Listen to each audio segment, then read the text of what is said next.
Do të vazhdojë edhe gjatë 6 mujorit të parë të vitit 2024 procesi i plotë i shpërndarjes së naftës për fermerët përfitues nga skema kombëtare mbështetjes në bujqësi.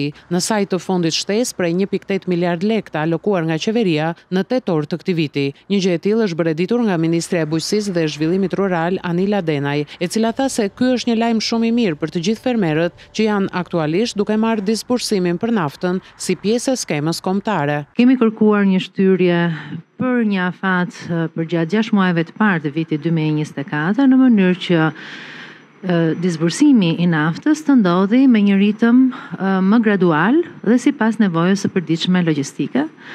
Dua të kujtoj këtu që fal aktit normativ që qeveria mundsoi në muajin nëntor, ushtua buxheti për Ministrinë e Bujqësisë dhe Zhvillimit Rural me gati 1.8 miliard lekë dhe bëri për herë të parë të mundur që të gjithë fermerët, blegtorët, të cilët kishin aplikuar në skemë dhe ishin fitues, ta merrnin të plot përfitimin e kësaj skeme. Krahasuar me një vit më parë, theksoi Denaj, kemi një rritje me gati 30% të fermerëve përfitues të skemës kombëtare 2023 dhe një numër total përfituesish në shkallë vendi me 65.000 fermerë. Në qarkun e Korçës për këtë skemë kanë aplikuar 10.750 fermerë, nga të cilët kanë përfituar rreth 7.500 ose rreth 70% e tyre. Tashmë me këtë vendim të Këshillit të Ministrave, pjesa tjetër do të marrë kartat e naftës pa akcizë brenda 6 muajve të parë të vitit 2024.